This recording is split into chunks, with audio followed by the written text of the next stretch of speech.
स्वागत। आज हम कठ उपनिषद के कुछ अहम विचारों पर बात करने वाले हैं। हमारे पास कुछ स्रोत सामग्री है जो इसके बारे में काफी दिलचस्प बातें बताती है। हाँ, नमस्ते। काठ उपनिषद वाकई बहुत गहरा है। ये जीवन, मृत्यु, आत्मा, इन सब बड़े सवालों को छूता है। बिल्कुल। और स्रोत सामग्री जो हमें मिली है वो कुछ खास श्लोकों और उनकी व्याख्याओं पर फोकस करती है। तो हमारा इरादा यही है कि इन गहराइयों में उतरा जाए, समझा जाए कि ये विचार आज भी हमारे लिए क्या मायने रखते हैं।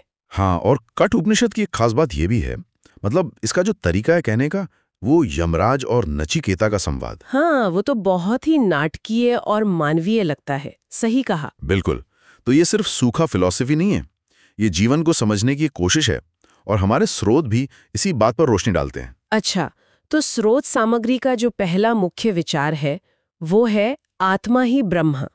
सरल सा लगता है सुनने में, आत्मा ही ब्रह्म है। हाँ, पर ये बहुत गहरा है। वही मैं सोच रही थी। इसका मतलब ये हुआ कि हमारी जो असली पहचान है वो ये शरीर नहीं या मन भी नहीं। बिल्कुल। स्रोत कहते हैं कि हमारा जो एसेंस है, वो ये बॉडी, ये माइंड, ये इमोशंस नहीं है, बल्कि इनके पीछे जो चेतना है, जो कॉन्शियसनेस है, वही। और वो मूल रूप से उस परम सत्ता जिसे ब्रह्म कहा गया है, उससे अलग नहीं है। और यहाँ जो स्रोत खास तौर पर बताते हैं वो है इसका रोजमर्रा की जिंदगी पर असर।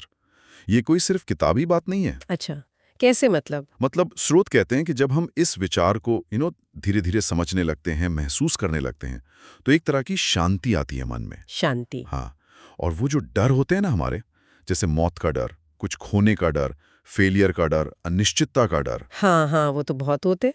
तो स्रोत के हिसाब से इन डरों का जो बेस है वो कमजोर होने लगता है। लेकिन ये कैसे होता है? मतलब ये जान लेना कि मैं आत्मा हूँ, इससे डर कैसे कम हो सकता है? थोड़ा और समझाएंगे? हाँ, देखिए, स्रोत इस तरफ इशारा करते हैं कि हमारे ज्यादातर डर जो हैं वो हमारी पहचान से जुड़े हैं, है ना। हम खुद को क्या मानते हैं, ये शरीर, ये नाम, मेरा पद, मेरे रिश्ते। हाँ, सही बात है। तो जब इन चीजों पर कोई खतरा आता है, कोई आंच आती है, तो हमें डर लगता है।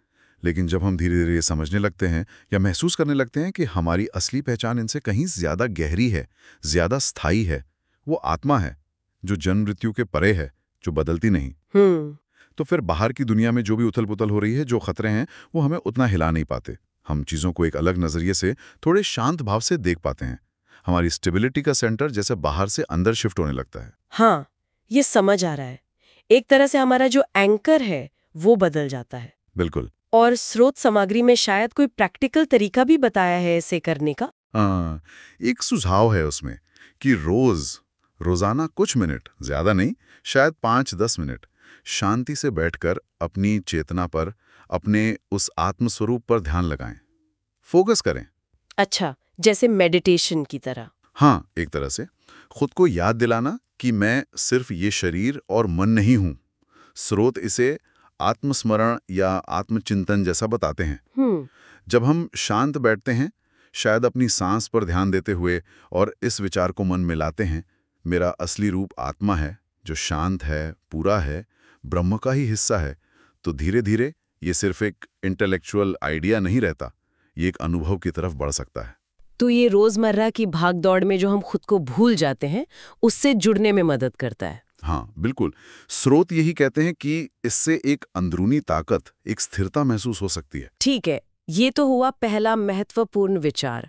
अब स्रोत सामग्री एक और श्लोक पर ध्यान दिलाती है, न कश्चित पश्यति ब्रह्म, जिसका मतलब बताया गया है कि कोई भी उसे ब्रह्म को पूरी तरह से नहीं देख सकता, पूरी तरह से नहीं जान सकता। हाँ, ये थोड़ा सा पहले वाले विचार से अलग नहीं लगता?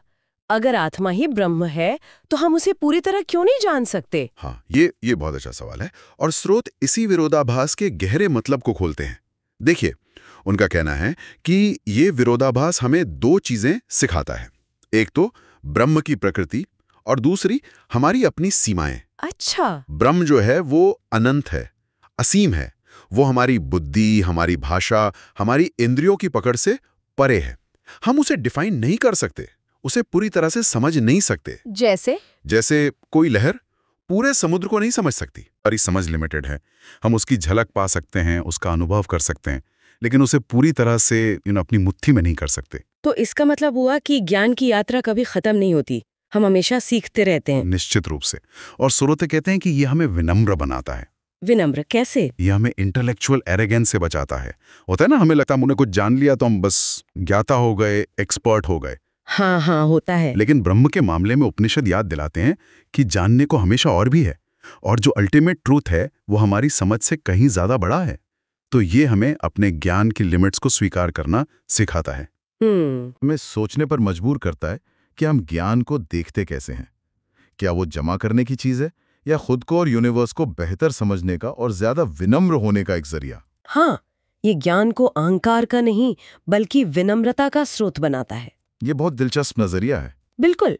अच्छा, अब स्रोत सामग्री हमें एक तीसरे सूत्र की ओर ले जाती है। यह सर्वत्र अन्वेष्टुम इच्छति सह मोक्षम प्राप्नोति। मतलब जो हर जगह और हर वस्तु में ब्रह्म को खोजना चाहता है या देखने की कोशिश करता है, वही मोक्ष पाता है। मोक्ष यानी मुक्ति। हाँ, ये कैसे होता है? इसका मतलब क्या सिर्फ पूजा पाठ या ध्यान में नहीं, बल्कि जिंदगी के हर काम में, हर इंसान में उसे ढूंढना है? हाँ, स्रोत इसी प्रैक्टिकल पहलू पर बहुत जोर देते हैं। उनका कहना है कि ब्रह्म कोई ऐसी चीज नहीं है जो सिर्फ कहीं दूर किसी मंदिर में या सिर्फ मेडिटेशन में मिलेगी। वो हर जगह है, हर कण में, हर जीव में, हर घटना में। हर घटना में भी? हाँ। सुख में, दुख में? हाँ, इसलिए मुक्ति का रास्ता सिर्फ कोई खास काम करने में नहीं है, बल्कि अपना नजरिया बदलने में है, अपना एटीट्यूड बदलने में है। नजरिया बदलना। हाँ, जो इंसान हर अनुभव में, चाहे वो अच्छा लगे या बुरा, हर इंसान में, चाहे वो दोस्त हो या दुश्मन जैसा लगे, हर चीज में, सजीव हो निर्जीव हो, उसी एक परम सत्ता की, उसी ब्रह्म की झलक देखने की कोशिश करता है, प्रैक्टिस करता है। तो वो धीरे धीरे अलगाव से, द्वंद्व से, उस मैं और तुम वाली भावना से मुक्त होने लगता है। लेकिन ये सुनने में जितना अच्छा लगता है, करने में तो उतना ही मुश्किल होगा ना। मतलब जब कोई हमें तकलीफ देता है या हम किसी बहुत बुरी सिचुएशन में होते हैं, तब उसमें ब्रह्म को देखना, ये कैसे है? ये सच है, ये आसान नहीं है। स्रोतु भी मानते हैं कि ये एक साधना है, एक लगातार चलने वाला अभ्यास है, एक दिन में नहीं होता ये। तो कोई तरीका सुझाया है स्रोतों ने इसे प्रैक्टिस करने का? हाँ, एक सरल अभ्यास का जिक्र है। जैसे सुबह उठकर कुछ पल अपने आसपास देखें, पेड़, पौधे, आसमान, हवा, लोग, चीजें, और कॉन्शियसली जानबूझकर ये याद करने की कोशिश करें कि ये सब उसी एक एनर्जी के, उसी एक चेतना के अलग अलग रूप हैं। अच्छा, एक तरह से रिमाइंडर देना खुद को। हाँ, ये अभ्यास धीरे धीरे हमारे देखने का तरीका बदल सकता है। जब हम हर चीज में उसी एक तत्व को देखने लगते हैं, तो स्रोत कहते हैं कि वो जो नेगेटिव भावनाएं हैं, नफरत, गुस्सा, जलन, वो कमजोर पड़ने लगती हैं। और उनकी जगह करुणा, सहानुभूति, एक जुड़ाव का एहसास, वो बढ़ने लगता है। तो मोक्ष कोई भविष्य में मिलने वाली चीज नहीं रह जाता, वो इसी बदले हुए नजरिए के साथ जीना बन जाता है। तो जीवन में एक गहरी शांति और संतोष आ सकता है इससे। हाँ, स्रोत यही कहते हैं, एक गहरा कंटेंटमेंट। तो अगर हम इन सब बातों को, जो हमारी स्रोत सामग्री बता रही है, कठोपनिषद के बारे में एक साथ रखें, तो मेन टेक अवेज क्या हुए? हमने 3 पॉइंट्स पे बात की। हाँ, पहला, आत्मा ही ब्रह्म। ये समझना कि हमारा मूल स्वरूप ब्रह्म है, ये हमें डर और बेचैनी से मुक्त करके शांति दे सकता है। सही। दूसरा, न कश्चित पश्यति ब्रह्म। ये जानना कि परम सत्य अनंत है और हमारी समझ लिमिटेड है, ये हमें विनम्रता और लगातार सीखने की प्रेरणा देता है। बिल्कुल। और तीसरा, यह सर्वत्र अन्वेष्टुम इच्छिति वाला सूत्र, हर चीज में ब्रह्म को देखने का अभ्यास करना, ये हमें अलगाव से मुक्ति और जीवन में संतोष दिला सकता है। हाँ, बहुत अच्छे से समराइज किया आपने। तो इन सब का निचोड़ क्या है? क्या ये सिर्फ पुराने ऊंचे फिलोसॉफिकल विचार हैं, या आज की हमारी मॉडर्न जिंदगी में इनका कोई ठोस मतलब भी है? देखिए, स्रोत सामग्री का जोर इसी बात पर है कि ये सिर्फ फिलॉसफी नहीं है, ये जीवन जीने के बहुत प्रैक्टिकल सिद्धांत हैं। आज की दुनिया में देखें, कितना तनाव है, कितनी अनिश्चितता, कंपटीशन। हाँ, वो तो है। ऐसी दुनिया में ये सिद्धांत हमें एक इनर एंकर दे सकते हैं। ये हमें सिखाते हैं कि कैसे हम बाहर की परिस्थितियों पर अपनी खुशी और शांति की निर्भरता कम कर सकते हैं। अच्छा। आत्मा को ब्रह्म रूप में पहचानना, यह हमें अंदरूनी शक्ति देता है। ब्रह्म की असीमता को मानना हमें जीवन की मुश्किलों के सामने विनम्र बनाता है, और हर चीज में ब्रह्म को देखना हमें दुनिया से, लोगों से जुड़ा हुआ महसूस कराता है। अकेलापन, अलगाव कम होता है। तो ये ज्ञान आज शायद पहले से भी ज्यादा रेलेवेंट है। मुझे तो ऐसा ही लगता है। स्रोत भी यही इशारा करते हैं। ये आत्म जागरूकता, इमोशनल बैलेंस और एक मीनिंगफुल लाइफ जीने का रास्ता दिखाता है। हाँ, आंतरिक शांति और स्थिरता, इसकी तलाश तो शायद आज हर कोई कर रहा है। आपने कहा था कि स्रोत सामग्री में सिर्फ विचारों पर ही नहीं बल्कि उन्हें अनुभव करने के तरीकों पर भी बात है। वो ध्यान या कल्पना वाली विधि का आपने जिक्र किया था।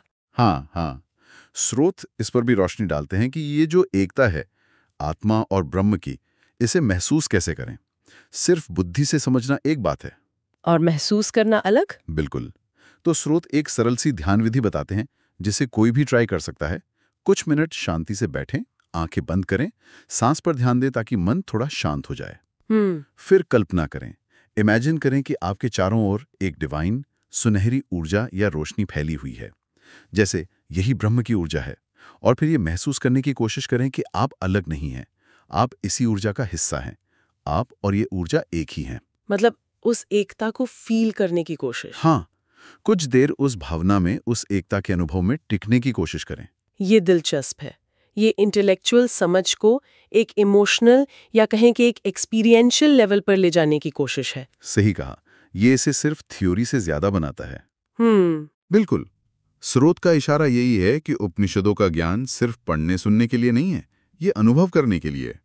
ये ध्यान या कल्पना वाली विधि उस बौद्धिक समझ, आत्मा ही ब्रह्म है, को एक पर्सनल अंदरूनी अनुभव में बदलने का एक पुल बन सकती है। तो ये एक तरह से प्रैक्टिकल टूल हुआ। हाँ, बेशक इसमें भी रेगुलरिटी चाहिए, अभ्यास चाहिए, लेकिन ये दिखाता है कि ये फिलॉसफी सिर्फ एब्स्ट्रैक्ट नहीं बल्कि लिविंग है, एक्सपीरियंशियल है। तो अंत में कठोर उपनिषद पर आधारित हमारी ये जो चर्चा हुई, ये हमें एक गहरे सवाल के साथ छोड़ जाती है ना, जिस पर शायद हम सब अपने अपने तरीके से सोच सकते हैं। हाँ, कौन सा सवाल? यही कि कैसे हम अपनी इस रोजमर्रा की भागदौड़ वाली जिंदगी, जो कभी कभी बहुत सीमित लगती है, इसी के अंदर अपने सुख दुख, अपनी सफलता असफलता के बीच उस अनंत की, उस ब्रह्म की झलक पा सकते हैं या उसे महसूस कर सकते हैं। कैसे अपने अंदर और अपने आसपास की दुनिया में उस एकता को खोजें जिसकी तरफ ये उपनिषद इशारा करते हैं। वाह, आपने इसे बहुत खूबसूरती से रखा। और ये शायद वो सवाल है जिसका कोई रेडीमेड जवाब नहीं है। ये एक पर्सनल खोज है, एक यात्रा है। स्रोत सामग्री और कठोपनिषद हमें उस यात्रा के लिए नक्शा दे सकते हैं, गाइडलाइंस दे सकते हैं, पर चलना तो हमें खुद ही है। और शायद उस खोज का जो आनंद है वही उसका सबसे बड़ा इनाम है। हाँ, ये सोचने वाली बात है।